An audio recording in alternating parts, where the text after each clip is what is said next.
저도 참 사람이 어떻게 되더라고요. 이 금융권까지 땡겨서 막 3천만 원까지 땡기고 집도 팔고 막 이랬었거든요. 실제로 본인이 컴퓨터 공학자고 피의자분이 아닌 피해자. 이 지금 피해자분이 이 아, 피해자분이 진짜요? 그리고 이분이 우리나라 이제 최고의 대기업에서 지금 컴퓨터 개발자로 일하시는 분이에요.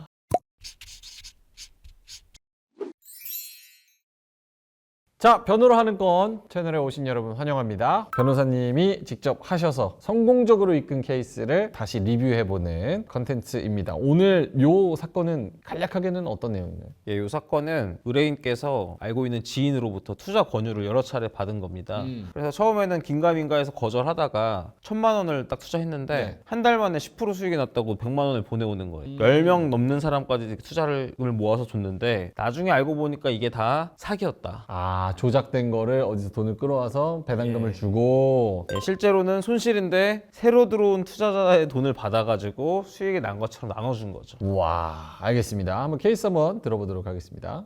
네, 오늘은 제가 사기 피해 관련된 제 상황을 좀 말씀드리고자 이 자리에 섰습니다. 그 사기꾼은 이제 징역 선고를 받았고요. 그래서 일단 먼저 그 사기꾼이랑은 어떻게 하게 됐냐면, 제가 이제 대학생 때 이제 과외를 알아보다가 저 친한 친구가 아는 사람이 이제 학생들 불러다가 과외반 운영하는데 가르칠 학생이 필요하다라고 해서 제가 이제 가게 됐습니다. 갔더니 되게 잘 챙겨주시더라고요. 일반 제가 뭐 학생들 구하는 것보다 더 많은 좀 급여를 챙겨주셨고, 그 과정에서 이렇게 키워나가는 모습을 보고 저 사람 그래서 사업성이 있구나라는 생각을 좀 했었습니다. 네, 그렇게 해서 잘 하다가 제가 이제 취업을 이제 하게 됐고요. 네, 취업 전에 좀 공백기가 있었는데 그때 연락이 좀 왔어요. 정부에서 이렇게 지원하는 사업이 있는데 한번 같이 해볼 생각 있냐라고 해서 본인이 뭐 AI 뭐 이런 거 좀 뭐 박사과정도 있다 이러면서. 요즘에 요런 케이스가 좀 많은 것 같아요. 젊은 사람들이 창업한다, 스타트업, AI, 알고리즘, 뭐 빅데이터 이런 얘기하면서 그걸로 사기가 이어지는 경우가 꽤 있는 것 같아요. 근데 이분은 조금은 다른 게 실제로 본인이 컴퓨터 공학자고 피의자분이 아닌 피해자. 이 지금 피해자분이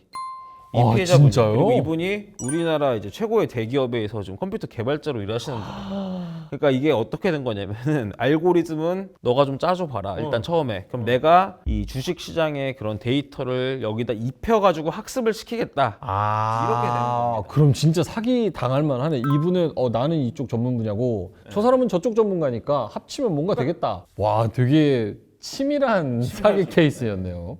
어느 정도의 이제 그 사업성에 대한 믿음이 있었는데 이게 투자로 이어지니까 사실 좀 믿음직스럽지 않더라고요. 그래서 고민을 하다가 이 정도 돈은 잃어도 된다라고 해서 처음 150만 원을 채웠어요. 근데 그 이후부터 이 사람이 이제 완전 매매, 뭐 시간, 수익률이 얼마고 그것까지 정말 엑셀로 딱 정리해서 주더라고요. 근데 물론 그 주식 그런 창도 정확히 되어 있고 그래서 계속 꾸준하게 돈을 입금해 주시더라고요. 그런 과정에서 이런 돈을 타야 돼 말아야 돼 고민을 하다가 제 지인들한테 좀 고민을 풀어놨어요. 근데 그 친구들이 언젠가 자기도 그런 거 해보고 싶다라고 얘기를 하더라고요. 근데 저는 뭐 제가 권유한 적은 없었고 저도 참 사람이 어떻게 되더라고요. 이 금융권까지 땡겨서 막 3천만 원까지 땡기고 집도 팔고 막 이랬었거든요. 같이 투자했던 제 지인들과 동료들이 이제 돈을 좀 빼야겠다라고 하는 순간 별의별 핑계도 되는 거예요. 뭐 법인 전환에 있어서 시간이 필요하다 이런 식으로 얘기를 하다 보니까 다들 좀 이제 넘어가 줬죠. 저게 또 사기꾼의 특징입니까? 이런 폰지 사기 케이스는 돈을 돌려달라고 딱 얘기하는 순간 안 줍니까?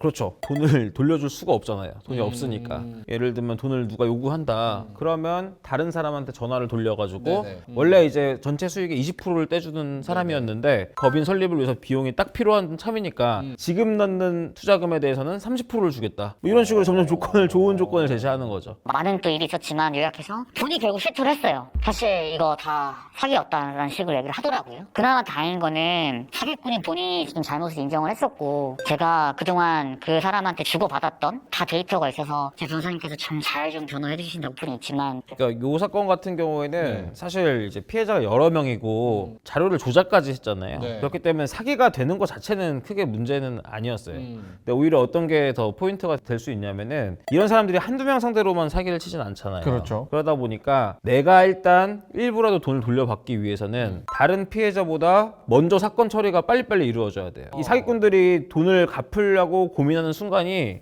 구속당할까 말까 고민되는 순간. 네네. 그리고 이제 유죄 판결 선고 직전 이렇게거든요. 왜냐면은 사람들은 누구나 구치소에 들어가길 싫어하기 때문에 그때쯤 되면은 어떻게 해서든지 가족한테 돈을 빌려서라도 갚으려는 사람들이 있어요. 그럼 좀 형량이 줄어들거나 안 그쵸. 들어갈 수도 있으니까. 이분도 지금 친구까지 해도 뭐 7, 8명 되잖아요. 근데 이거를 자료를 빨리 정리해서 네. 경찰 수사관이랑 소통을 원활하게 해서 다른 피해자 그룹들이 이제 고소한 사건들 처리되는 것보다 훨씬 빠르게 실제로 구속까지 시킬 수 있도록 하는 게 이제 관건이었던 사건이라고 볼 수가 있습니다. 그래서 실제로 구속시키려고 영장까지 쳤거든요. 근데 이제 아쉽게도 판사가 영장을 받아주지 않아가지고 왜요? 자세한 사유는 저는 알지는 못하는데 사실 또 판결문 보면은 또 화날 수 있는 부분이 총 편취 금액은 5억 원이 넘지만 예 그렇지만 사실상 피고인이 향후한 이익은 적은 걸로 보인다. 이게 무슨 뜻이냐면은 한 명 한 명씩 뜯은 돈은 다 합치면 5억 원이 넘어요. 하지만 이 사람이 사기치는 과정에서 계속 돈을 나눠줬잖아요. 그러니까 이 사람한테 남은 돈이 없다는 거예요, 사실상. 그러니까 이게 양형 사유로 반영이 돼서 뭐 작은 형은 물론 아니지만 그거를 이제 긍정적인 양형 사유로 본다는 것 자체가 피해자들 입장에서는 정말 열받죠. 왜냐면은 그렇죠. 왜 조금 남았어요? 사기를 계속 치는 과정에서 범행에 사용됐으니까 이익이 작은 거잖아요. 근데 그거를 이제 긍정적인 양형 사유로 봐버리니까 굉장히 이제 화가 많이 나실 수밖에 없는 그런 부분들이 있었습니다. 그러면 자기가 사기를 당했다고 생각하시는 분들은 정말 전략적인 변호사 찾아가지고 빨리빨리 이걸 하는 게 핵심적으로 좀 중요하겠다는 생각이 드네요. 그렇죠. 왜냐면 이분도 사실 오래 걸리신 편인데 결국은 이렇게 집단 전체가 사기당하는 경우는 사실 많지 않고 네. 나도 피해자라면 내가 모르는 또 다른 수많은 피해자들이 있는 경우가 사실 더 많거든요. 일단은 내가 선제적으로 대응을 해서 이 사람이 아직 딴 데서 사기를 치고 다닐 수 있는 상황에서 압박이 들어와야지 어떻게 해서든지 돈을 마련해 주는데 만약에 자기 스스로 나는 무조건 이건 깜빵 간다 이렇게 이제 자포자기한 상태가 돼버리면 그때부터는 사실 돈이 안 나오죠. 이분 같은 경우도 그래도 잘한 게 피의자하고 관계를 잘 유지했기 때문에 어쨌든 실제 거래 내역과 피의자가 보내온 거래 내역이 뭐가 다른지를 확보를 할 수가 있었던 거거든요. 그렇기 때문에 이제 의심이 될 때 먼저 화부터 내서 저쪽에서 얘가 날 이제 의심하기 시작하는구나 이런 신호를 먼저 주시면 안 되고 평상시처럼 똑같이 대하고 오늘도 따셨어요? 뭐 이렇게 얘기하면서 상대방한테 받아낼 수 있는 자료를 최대한 많이 받아낼 필요가 있습니다. 알겠습니다. 자, 그럼 변호를 하는 건 오늘 김민근 변호사님과는 여기서 좀 인사를 드리도록 하겠습니다. 댓글도 많이 달아주시고요. 좋아요도 많이 눌러주시고 혹시 궁금하신 점 있으시면 댓글로 여러 가지 의견들